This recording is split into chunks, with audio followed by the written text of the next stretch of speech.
Hello praise the Lord, जय मसीह की दोस्तों। मैं आप सभी का स्वागत करता हूं मेरे इस यूट्यूब चैनल में। तो सच में जैसे कि मैंने आप लोगों से कहा था पिछले वीडियो में, मैं आप लोगों के बीच में एक नया टॉपिक के साथ मिलूंगा। सच में मैं आप लोगों के लिए एक टॉपिक लेके आया हूँ जिसके विषय में आप सीखने वाले हैं स्वस्थ कलीसिया। स्वस्थ कलीसिया कैसी होनी चाहिए और पहले स्वस्थ कलीसिया कैसी थी, तो उस विषय में मैं आप लोग के लिए बाइबल के वचन से ये टॉपिक मैं लेके आया हूँ। तो आप लोग निकालिए मेरे साथ प्रेरितों के काम उसका 2 अध्याय 41 से पढ़ेंगे 47 तक। प्रेरितों का 41। अतः जिन्होंने उसका वचन ग्रहण किया उन्होंने बपतिस्मा लिया, और उसी दिन 3000 मनुष्य के लगभग उनमें मिल गए, और वे प्रेरितों से शिक्षा पाने और संगति रखने और रोटी तोड़ने और प्रार्थना करने में लोलीन रहे। सबसे पहले पतरस का सुसमाचार उन्होंने ग्रहण किया, तो उसके बाद उन्होंने बपतिस्मा लिया। कितने लोगों ने बपतिस्मा लिया? लिखा है यहाँ पे 3000 लोगों ने बपतिस्मा लिया, और उसके बाद उन्होंने वो लोग शिक्षा ग्रहण करने लगे प्रेरितों से, और वे प्रेरितों से शिक्षा पाने और संगति रखने और रोटी तोड़ने और प्रार्थना करने में लोलीन रहे। सबसे पहले उन्होंने वचन ग्रहण किया, सबसे पहले उन्होंने सुसमाचार ग्रहण किया, उसके बाद उन्होंने बपतिस्मा लिया। उसके बाद वो शिक्षा पाने लगे। शिक्षा पाने के बाद संगति रखते थे, रोटी तोड़ते थे और प्रार्थना में लोलीन रहते थे। ठीक है, होते थे। सब विश्वास करने वाले इकट्ठे रहते थे और उनकी सब वस्तुएं साझे में थी। तो प्रेरितों के द्वारा वहाँ पे अद्भुत से अद्भुत काम होते थे, और सब विश्वास करने वाले इकट्ठे रहते थे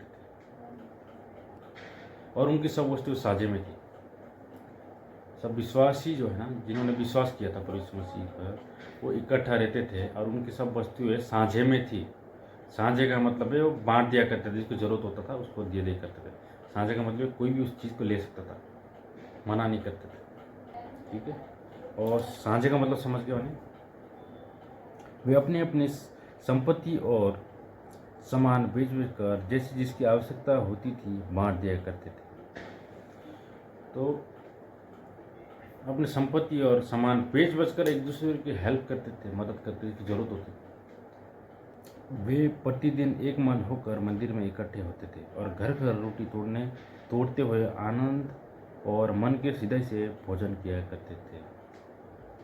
प्रतिदिन मतलब प्रतिदिन का मतलब है दिन में 1 या 2 बार वो इकट्ठे होते ही थे। सारे विश्वासी मंदिर में इकट्ठा होते थे प्रभु यीशु मसीह। हमने भी जांचना है कि हम दिन में 1 बार प्रभु को समय देते, टाइम देते कि नहीं देते। और क्या करते थे? घर घर रोटी तोड़ते थे। रोटी तोड़ने का मतलब है घर घर में प्रभु भोज किया करते थे।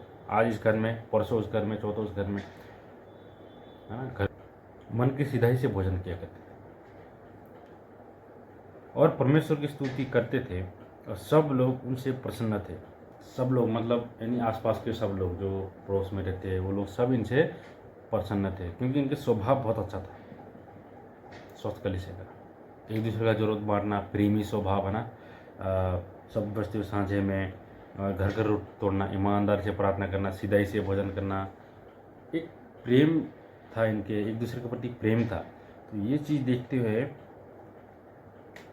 आसपास के लोग भी खुश थे, उनके क्या इनमें कितने प्रेम है, कितना एकता है। देखो, एक दूसरे न लड़ते हैं, न झगड़ते हैं, एक दूसरे का हेल्प करते हैं, प्रेम से रहते हैं।